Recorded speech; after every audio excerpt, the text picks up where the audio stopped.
Les leçons à tirer de cet échec de la manifestation, vous savez, j'ai un peu parcouru récemment les leçons du pouvoir de François Hollande, l'ancien président français, sur sa gestion du pouvoir, sur sa passation avec Emmanuel Macron et sur l'expérience qu'il a eue de l'Élysée pendant les années passées.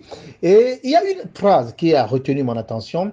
Il dit, qu'est-ce qu'un projet grandiose s'il lui manque l'attribut premier, l'existence? Le réalisme sans projet est un renoncement, mais l'idéal sans action est une abdication.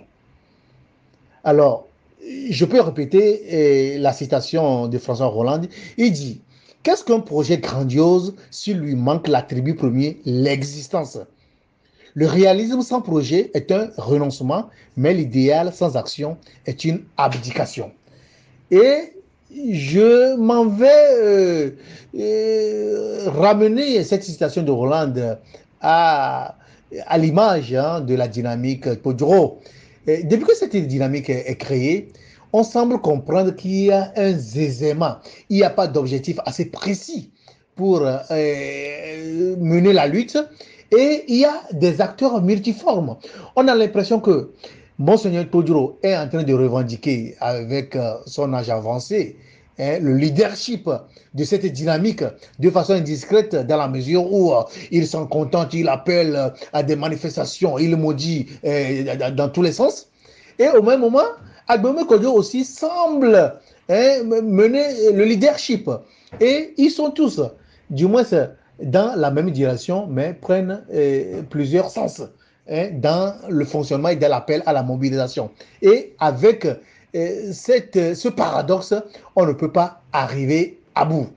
Et je m'en vais vous dire, par rapport à la dynamique Podro, qu'il y a eu de la précipitation, il n'y a pas eu une véritable organisation, il y a eu des objectifs qui étaient disparates, qui étaient diamétraux, et il n'y a pas eu une certaine cohésion dans la manifestation. Et en plus, la dynamique Poduro qui, à un moment donné, se croyait tout permis, a décidé de vilipender les autres partis politiques, a décidé de faire carrière solo pour arriver à bout de la dictature de Gnassingbé. Mais cela n'a pas marché dans la mesure où, quand Tipi Achadam du PNP a lancé ses manifestations, il a réussi à mettre à ses côtés les autres partis d'opposition. Il a réussi à créer une certaine dynamique au sein de la coalition des 14 partis politiques pour mettre le pouvoir en difficulté.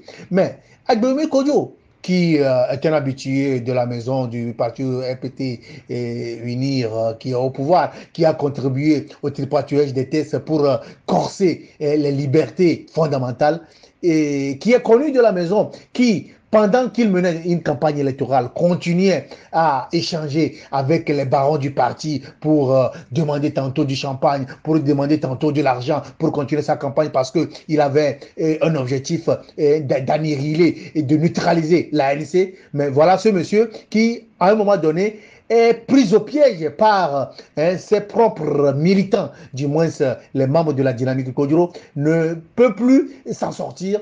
Voilà ce monsieur qui aujourd'hui est en difficulté, appelle à la mobilisation. Cela ne peut qu'avoir le résultat que nous avons connu hier, le boycott et le délaissement et la lâcheté au niveau des populations togolaises qui se sont tout le temps fait berner et qui ne veulent plus se faire berner.